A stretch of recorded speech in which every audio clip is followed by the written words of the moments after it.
ثم لما نقلت الفلسفة عن اليونانية إلى العربية وخاض فيها الإسلاميون وحاولوا الرد على الفلاسفة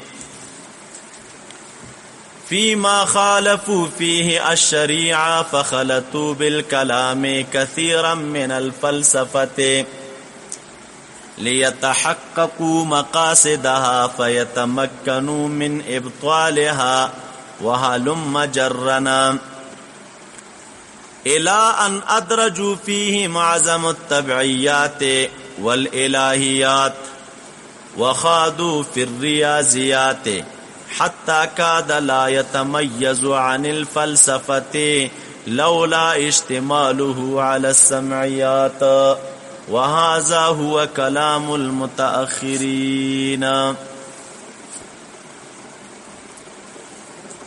غرض د شارح رحمت الله علیه په دغه عبارت سره طالبا دویم قسم د علم الکلام را ته ذکر کوي چې هغه کلام د چا دی؟ الله د متأخرینو دی. د چا دی؟ خلاصه د دغه ټول عبارت دا ده چې دا کم علم الکلام د متأخرینو دی نو دا جوړ شوی دی پرد د فلاسفو کې. پرد د چا کې؟ دا رستو چې کم خلق را پیدا شو دا گمراه خلق و عقیده خرابی وی نو دوی فلسفه زده کړله او چې فلسفه زده کړله نو د فلسفي د زده کړې نه بعد بیا به دوی د خپل دعوی چې د پنمت فلسفي او پنمت منطقي سره ثابتولې. نو منطق خو خوږ علم دی او بیا چې پامغه نمت باندې په اثبات د دعوی وشي نو خو بیخي ناشنا ښکاري. نو په دغه اساس او بنیاد باندې وای بیا چې کم اسلامیون و دویم راولګي د اهل حق د خپل دعوو اثبات په پمدغه نمت کو او د اغوی د اعتراضات او جوابونه به پامق نمت باندې کول چې کم د غی نمت و کم د چا نمت طالبہ د فلسفیانو نمت و. نو ځکه وای اوس که تاسو علم کلام ته ګوري رستو درتوي ولولا اشتماله على السمعيات وای کدا علم په سمعيات مشتمل نه وای عقلي دلایل کې نه وای نقلي دلایل او تا کتلې وای مطالعه کړې دی وای نو تا بزان سره ګمان کړی وای چې دا کتاب او دا فن د فلسفه دی او د سمعي دلایل دا غینه را بل کړی دی ولی ځکه د عقاید فن دی او د عقلي دلایل هم پکې دي او نقلي دلایل هم پکې دي. نو په دې اساس چې فلسفه را لګېدل او هغه طالب د خپل باطل دعوی په دې نمت فلسفي او نمت منطقي ثابتولې و علم کلام علما هم را ولګېدل ابطال د هغه د دعوی وک په مقه نمت باندې چې په کم نمت غي خپل دعوی ثابتولې. خو شوي تاسو او دا د څه پکار ده چې تکله طالب میدان د مبارزې تر وړاندې کیږي نو ستا په ځان دومره اعتماد او باور وي کستا په خلاف باندې دلیل خلق په هر انداز کې وړاندې کی نو ته پکار داده چې دا مغه دلیل رد په مغه انداز کې وکي. دا د ضرورتونو نه او دا شی پکار د چې باید وي کې کنه. تاسو ته مابل د ندیم ملاقزه پکنه اوس یو نوې مناظره کړې دی وابي دی دغه شاګرد موږ سره چې توسل مناظره کوي افضل کی دا افضل چې دی ډیر پوخ منطقي مولا دی طالبانو د ټول عمر معقولات ویلي ما کوستانونو کې ویلو دغه نورسته پنځپیریو د پنځپیریت نه بعد بیا وابي شو رستو وابي شبه پاول دی پنځپیریو او دا معقولات ډیر خو ویلي دی او خو مهارت هم پکې لري. د دې یو شاګرد سره مناظره وا امخ کې ورځو کې پر پولیدین باندې نو هغه مناظره کې چې د خبرې کی ور سره نو د کوم چندان خیر ددنه خو سویه ځکه لوړه ده چې هغه اصطلاحات ویل دا زور لري که په پویږي سم نه ویلم هغه لهجه غواړي کنه نو ددنه خو په دغه شیانو خزکه پویده چې هغه اصطلاحات ویلې او اصطلاحات لیکلیو د کتابچې نه ویل نو په دې پوښم چې د اصطلاحات د خپل ندي دا ورته صاحب لیکلیو استاد او په میدان د مناظره کې خو ویلې نو تقریبا 15 تنقیحات او خپل دعوی باندې چې خپل دعوی هم جوړ کړي او پنمت منطقي سره وا به په کې طالب هغه تنقیحات هم په کې پنمت منطقي سره ذکر کړي وا نو د دې خوار جواب ورته بل شي نو صرف دومره ټکه وای تاسو کوم منطق او کفر او شرک او حرام وای نو نه نیولې وای یعنی بیخي هغه طرف ته نه د کتلیو نه په خله خلاصه کړي او د تر اخره پورې ورته دا وی چې لکه زما د دعوی تنقیحات پاتې دي دغه جواب راکنو دی لا جواب دی ورته نو لا جواب ولې دی خبره ورته دا دی تاسو منطق ته کفر او شرک نو که هر بلا ورته وي خو اوس خو استدلال کړي کنه نو چې استدلال کړي نو تا ته پکار دا چې جواب هم ورته پامغه نعمت باندې ورکړي چې کم شی دته دا ویلې دی زمون ټول علم الکلام دغه ټکی د پاره بدل شوی چې خلک را لګیدل خپل دعوی په شي ثابتولې په نمت فلسفي نو داغي د دعوو د رد لپاره بسته علم الکلام نو فلسفه جوړه ده بسته علم الکلام نه نو په دې غونه کې یو بیا په کار دا د دوی ویلي فلسفیانو ته چې خدای مغر کا تاسو را لګیږي خپل دعوی په نمت منطقي او فلسفي ثابتوي او نمت منطقي او فلسفي ته تاسو ناروا وای څنګه دعوی ثابتوي راضي سره شرعيات بوې نقليات بوې سمعيات بوې په غي باندې دعوی ثابت کو قنا دا شی نه ویل ورته چې سره کم اوی خبره کولم دا مغي مطابق ورته څه شی ورکو جواب ورته نو دا د ضرورتونو نه دا تاسو زده کوي کله چې میدان ته وړاندې کیږي دا خبري ضرور دي هر قسمه خلک به پکې وي هر قسمه ملایان به پکې وي هر قسمه اصطلاحګانې بستا مخې ته راځي نو ته به دا وس او توان لري چې ته دغه خلکو د اصطلاحګانو څه شی ورکړي جوابونه ورکړي نو دا د ضرورتونو نه کنه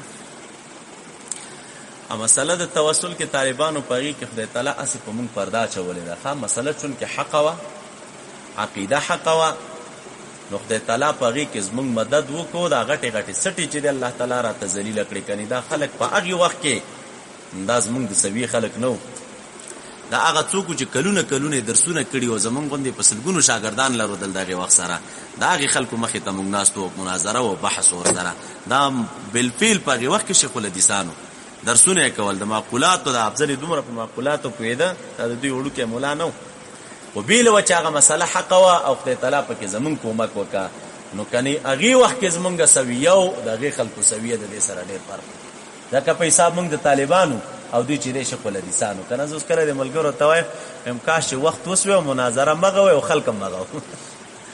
خلک مغوي او موضوع مغوي او وخت وسنه وخت وای نو بیا اندازه لګیدل چې را د بحث اصول سره څه شي خو تاسو خيار شي موږ نه خوستره ده کنه دا شیان تاسو زده کی طالبانو تاسو په لایقینو کې چې پاغي مناظره کې موږ دومره بغوري کړي و ما سلطان الله دې شهید شیخ صاحب درجات بلند کې تر 100 بجو پورې مترقب لګاو د 100 بجو نه بعد موږ مناظره ته مادګی نیولې تر 1 بجې 1:30 پورې 1:30 بجې نه بعد سبې مناظره ته تللی د دې نوړان دې نه چا د کتاب مخراړولې و نه پاڼه راړولې و او نه صاحب موږ مسله کتلې و صرف دومره وکړه چې تر 1 بجې او کې 2 بجې 1:30 مدغه ټیم پورې هغه حواله چې کمی وی کتابچو کې دغه پاڼه په دغه کې خودلې په کتابونو کې کتابونه مرا پنه خکل او دې خلکو بسته دي شي ته یو میاش خواري کړي یو میاش خواري و نو راځي دي زیتا نو خلاصه دار او تل چې دغه مسله د لیکل شوی د پاره د چا ده الا دا دویمه مناظره چې کوم موږ د ندیم سره راغله د بسترو والا په سرپغي کې دعوه مالی کړي او تاسو هغه دعوه واوري نو د امور تمالي کړي او په نمت منطقي سره نو چې کله ممکن استلو تر دې چې موږ ترسو دعوه او جواب دعوه وای نو د دومره په بد حالت کې چې ډایرک په دلایل شروع کړل ډایرک نه دا چې په کومه موضوع غږیږي موضوعګانې دوه په کومه موضوع غږیږي په کومه موضوع بحث نه کوو تعین وشي او خبري وشي نه هغه شي نشو بس یو ها هو جوړه شو لا قصه مې څه ور غاډه وډه شو نه نو طالب دې تراشی تاسو فلسفیانو څه شی ویلي چې علم الکلام دغه پرد کې ولي کله شه نو فلسفیانو یو څه عقاید لرودل یو عقیده د فلسفو چې دغه مسله د عقول 10 ولا فلسفه څه ثابتې طالب عقول 10 ثابتې او عقول 10 ثابتول د شریعت خلاف مسله نه پدې فن کې بمونږ او تاسو تردد په دغه خلکو باندې راځي دویمه د عقیده شریعت خلاف مسله غدا ده چې دی وی الله تعالی لپاره صفات قدیمه نشته د معتزله دا وایي ولی وی ک الله تعالی لپاره صفات راشي نو لازم بشي تعدد قدمو او تعدد قدمو څه شی باطل دي نو چې تعدد قدمو باطل دي لہذا باری تعالی لپاره به صفات قدیمه شته اعاذ بالله په دې فن کې د دې خبرې رد ده درېمه مسله په کې دا د طالبہ چې دی وی یو علم د الله تعالی د په کلیاتو باندې او یو علم د الله تعالی د په جزئیاتو باندې یو په کلیاتو علم دی او دویم علم په جزئیاتو باندې دی. په جزئیاتو باندې وی علم د الله تعالی په دوه قسمه دی. یو علم په جزئیاتو باندې دی علی وجه جزئینا، په طریقې جزئیه باندې. وجه جزئی څه معنی؟ یعنی په هر جزئی باندې بیل بیل علم. په هر جزئی څه شي باندې؟ لکه مثلا تاسو دلته ناسته استه او زه په دې هر یو باندې بیل بیل علم لرم، نو دا علم دی په جزئیاتو خو علی وجهنا جزئینا. او یو علم دی په جزئیاتو باندې علی وجه کلینا. علم په جزئیاتو باندې علی وجه کلی دا معنی الکه تاسو ټول دی کوټه کې ناسته استه او زما در باندې علم شته علی وجه کلی، دا معنی چې دا طالبان ته کوټه کیږي، طالبان پچا کی دي. نو دا علم په جزئیاتو دی خو علی وجه کلی ګوره. او یو علم په جزئیاتو دی علی وجه جزئین چې په یو کسان ځان ته مستقل علم ولري. نو فلاسفه دا وی و علم د الله تعالی خو په کلیاتو خوشته او په جزئیاتو باندې علم دوه قسمه، یو علم علی وجه کلی دی او بل علم علی وجه جزئی دی. و په جزئیاتو علم علی وجه کلی شته ولیکن علی وجه جزئی نشته، یعنی په یو جزئی باندې بل علم نشته دی. ولې نشته؟ وجداوی و دلته کچرتا علم د الله تعالی په هر جزئی باندې علی طریق جزئین په سبیل جزئی باندې بل راشي، نو قانون دا دی و په دې دوران کې جزئیاتو کې خو تغییر راځي. جزئیاتو کې څه شی راځي؟ جزئیات بدلیږي را بدلیږي کنه. نو چې جزئیاتو کې تغییر راځي نو دا جزئیات خو د الله تعالی معلوم و. جزئیات الله تعالی څه شی و؟ معلوم و. یعنی د الله تعالی په معلوماتو کې څه شی راغی؟ تغییر راغی. او قانون دا دی وی چې د علم او د معلوم په درمیان کې اتحاد دی، نو تغییر فی المعلوم دا مستلزم دی تغییر فی العلم لرا، او تغییر فی العلم چې دا نقصان دی په حق د چا کې د باری تعالی کې. نو ځکه دی وی مونږ وایو چې د الله تعالی علم په جزئیاتو باندې علی سبیل جزئینا. پوښوي تاسو په دې باندې دا غي د پاره بیا علما خپل جوابات کی چې الکه موږ په مابین د علم او د معلوم کې د اتحاد ذاتی قائل نه، دا مسله په خپل ذکر روانه ده. تغییر د چا د وجه ناراضي هغه صورت کې راضي چې د دې په منځ کې موږ تاسو په چا قائل شو؟ په اتحاد ذاتی. په اتحاد ذاتی په مابین د چا کې نشته. نو دا لانجه د دغه خلکو په درمیان کې وی، نو زکه دوی راغله څه چلی وک طالبان علم الکلام ولیکو سے عبارت تو ګورئ. دیوی هر کله چې را نقل کړل شو فلسفه عن اليونانیت د یونانی ژبه الى العربیت عربیتا. فلسفه د چا نه را نقل شو؟ د عربی ژبه نه چا ته را نقل شو؟ د یونانی ژبه نه عربی ته را نقل شو. دلته د علماء شارحین درته لیکلي دي و اول من نقلها خالد ابن ولید. دا خالد ابن ولید رضی الله عنه چې دی را نقل کړي وا په زمانہ د چا کې؟ د یزید ابن معاویه رضی الله عنه کې. وکانه عارفا بالطب. دا دغه په زمانہ کې را نقل شوی. نو فلسفه دا په یونان کې و، حکمت یونانی چې ورته ویل کېږي طالبہ، نو دا په هغه وخت کې دا فلسفه په دې کې ورګډه و. منګو تاسو ته خدای هیلا پاتې د طالبہ دی هدي فلسفه حکمت یونانی کې دا طب دا حکمت یونانی کې و، کیمیا دا حکمت یونانی کې و، ریاضیات دا حکمت یونانی کې و.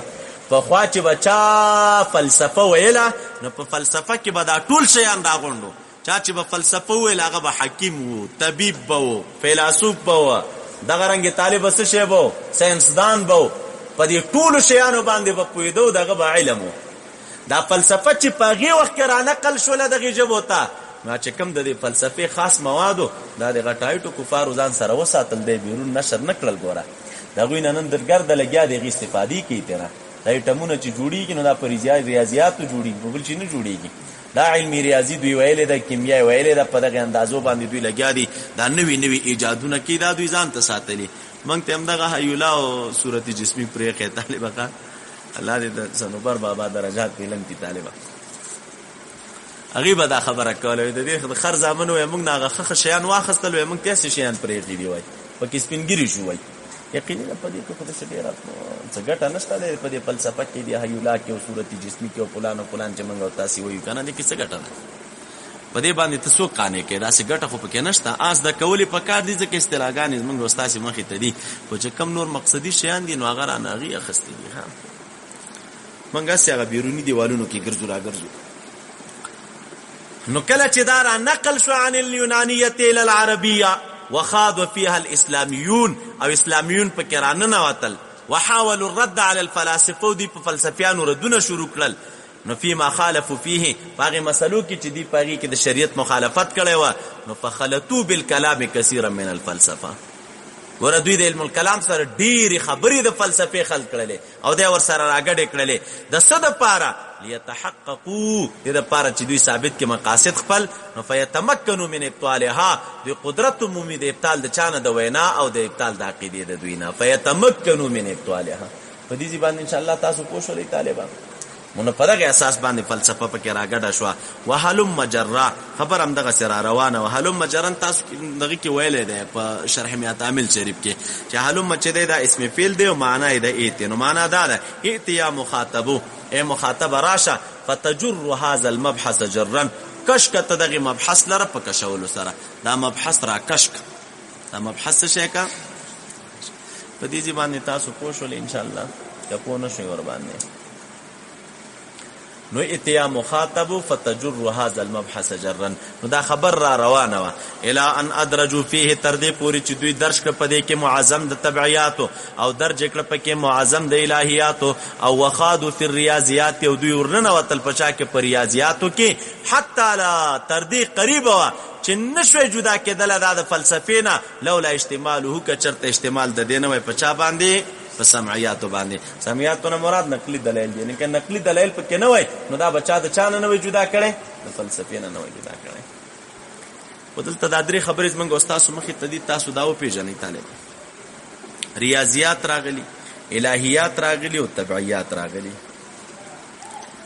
تبعیات دا جمع د چا د تبعید او مراد ورنه علم تبعید او دا هغه علم دی چې بحث کوي د جسم تبعی نه بحث د چا نه کوي یو جسم تعلیمی دی طالبہ او یو جسم تعلیمی ځان ته شی دی جسم تعلیمی دا جسم تعلیمی نه دا موږ او تاسو چې را لګیږو چاته شاګردانو ته جسم توضیح کو چې جسم چاته ویل کیږي جسم هغه دی چې مرکب د هیولو د صورت نه نو لکه جسم چې مرکب د هیولو د صورت نه دی نو هیولا ښکاریږي الا او نه صورت ښکاریږي دا دوانه ته دوی څه شي وي مجردات وي هیولام دوی د مجردات نشماري او دغه رنګ څه شي صورت جسمیم د مجردات نشماري او جسم طبيعي هم دوی د مجردات نشماري ګوره جسم دا دغه جسم تبعي او یو جسم تعلیمی دی نو جسم تعلیمی ته چې دی نو توس کاله کرا لګيږي او ته شاګرد ته دا واضح کوي چې هغه مونږه هیولا و غیره زوتو او وای چې جسم طبيعي دی نو هغه څه شی دی دغه یو شعر واخلو د دې وضاحت ورته کوي چې جسم تعلیمی دغه دی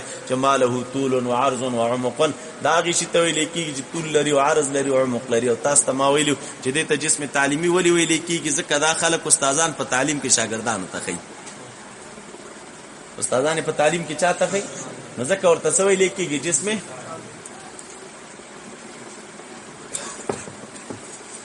نو د دې موضوع بیا جسم طبيعي او جسم طبيعي مرکب دی د هیولا او د صورت نه الہیات طالب حکمت الہی ته وي او دا بحث کوي د چانه د مجرداتونه او ریاضیات حکمت ریاضی ته ویل کیږي خو د دې لپاره چې موږ او تاسو دا خبره او پیژنو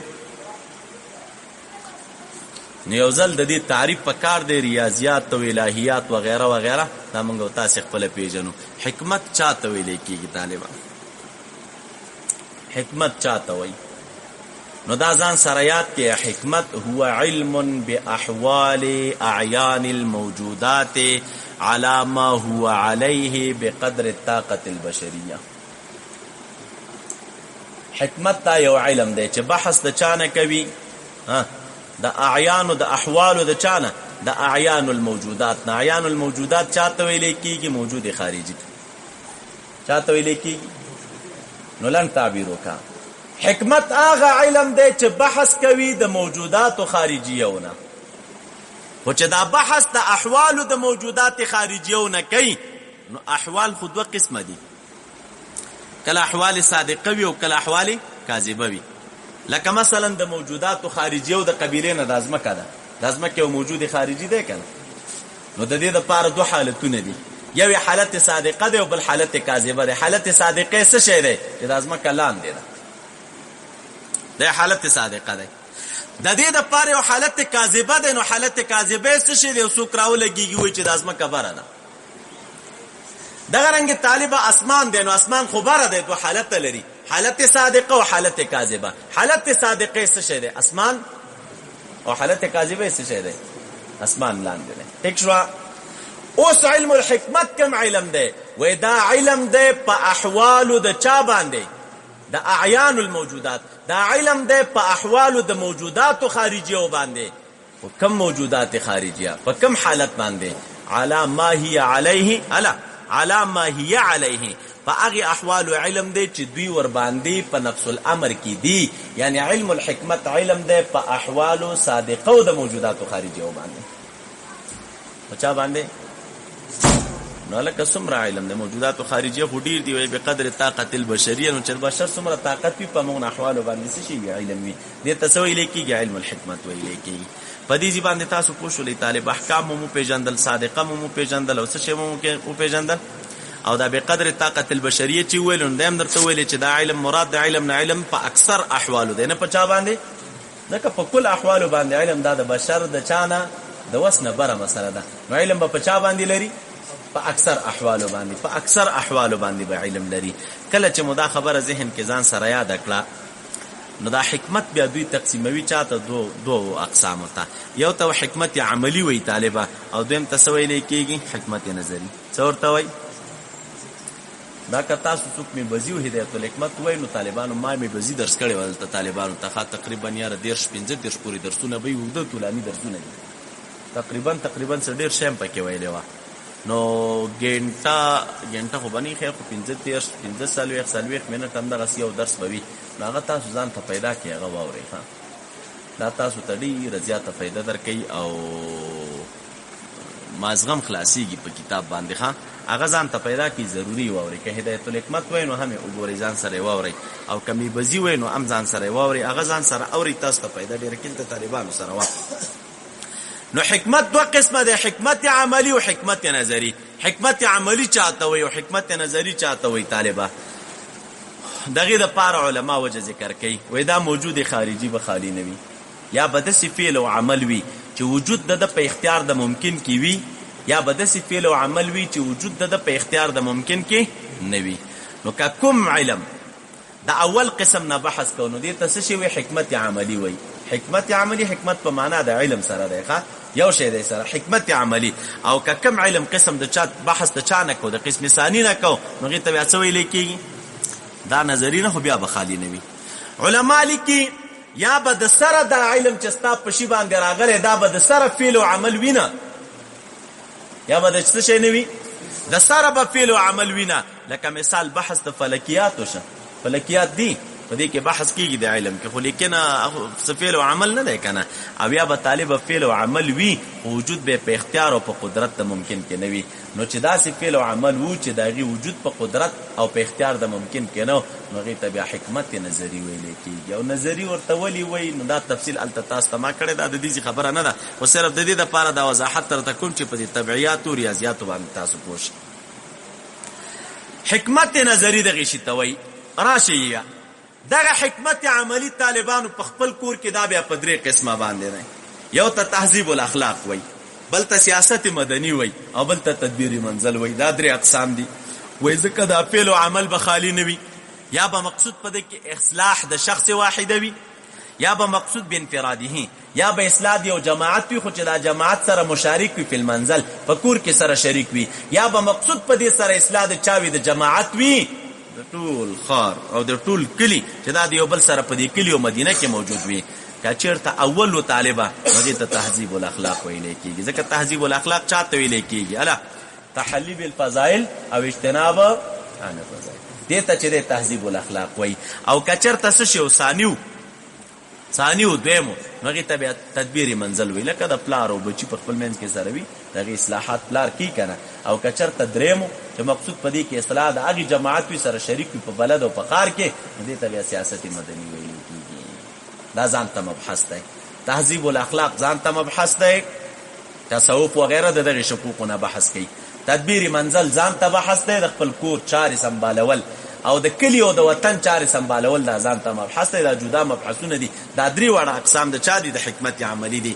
خو دا خلک د دې نه بحث نه کوي. دغه حکما، دا چې کوم دغه حکما دي، نو دوی نه د تهذیب الاخلاق نه بحث کوي، نه د تدبیر منزل نه بحث کوي، نه سیاست مدني نه. ولې؟ وایي ځکه د دوی د بحث نه وایي موږ شریعت مطهره چې دی غني کړي یاست. دا درې واړه شریعت کې شته دی په تامې طریقې سره. حکمت نظری په درې قسمه باندې دی. بیا یو طالب الهیات دی، بل تبعیات دی، او بل څه شی دی؟ ریاضیات دی. وجه د حصر د دې درې واړو په منځ کې دا موجودی خارجي به خالی نه وي، یا به په وجود او تعقل دواړو کې مادې ته محتاج وي، هم په وجود ذهنی کې او هم په تعقل کې، په وجود ذهنی کې او هم په وجود خارجي کې، دواړو کې به مادې ته محتاج وي. یعنی د تصور په ذهن کې دا به موقوف په غیر باندې وي، او تحقق به په خارج کې من حيث ترتب الاثار دا به موقوف په چا باندې وي؟ په غیر باندې وي. او یا به طالبہ په وجود تعقلی کې مادې ته نه وي محتاجه، او په وجود خارجي کې به مادې ته محتاج وي، او یا به په وجود تعقلی او خارجي دواړو کې مادې ته محتاج وي. اول ته طالب حکمت طبيعي وي، یو تم نه محتاج، ٹھیک ده. او دویم ته څه شی ویل کېږي؟ حکمت طبيعي ورته وي، موضوع دغه جسم طبيعي ده. بیا او د دې جسم طبيعي وجودي ذهني او خارجي دواړه حیولات ته څه شی دي طالبہ؟ محتاج دي کنه. چاته محتاج دي؟ حیولات ته محتاج دي. او دویم قسم حکمت ریاضی دی چې بحث کوي د فلکیاتونه یا د اجسام کرویونه لکه اسمان وغیره. ریاضی صرف دغه شی نه ده، لکه دا یو دو درې چې موږ تاسو وایو. پر ریاضیاتو کې بحث د فلکیاتو نه دی، پر ریاضیاتو کې بحث د اجسام کرویو نه دی. دا کروي جسمونه دي کې بحث د چانه کېږي؟ د ریاضیاتو نه کېږي. څوک چې په دې ریاضیاتو پوهېږي، فاصلې لنډول، اوږدول، دا بمونه وغیره قسم میسي چې دوی جوړوي یا مزایل جوړوي یا وغیره دا وسلې جوړوي، نو دا د دغې ریاضي په ترتیب باندې لکه زهر دومره ساحه کې کنټرولېږي. ګورې بم یو ځای کې والوځي او محدود علاقې د هغې دپاره معاینه کړي چې دا بم دا زهر به دومره ځای کې کار کوي، د دې نه اخواته ساحه کې به چې دی کار نه کوي. دا ټول په دې شیانو باندې را کنټرولوي او دا شی دوی قبضه کړی دی. او دریم طالب الهیات دی. الهیات دوی چاته وي؟ مجرداتو ته وي. چاته وي طالبه؟ مقول عشره وغیره دا شیان چې د تاسو راواخلئ. نو چې کله مو دا وپېژندله دا درې واړه، نو اوس راشي بیا عبارت ته وګورئ. وهلم مجرن الی ان تر دې پورې چې دوی درک کړه په دغې علم کې معظم د طبعیاتو. طبیعت مو پېژندل، الهیات مو پېژندل، وخادو فی الریاضیات، او دوی ننوتل په چا کې؟ په ریاضیاتو کې. نو د هغې خبرې هم پکې وکړې.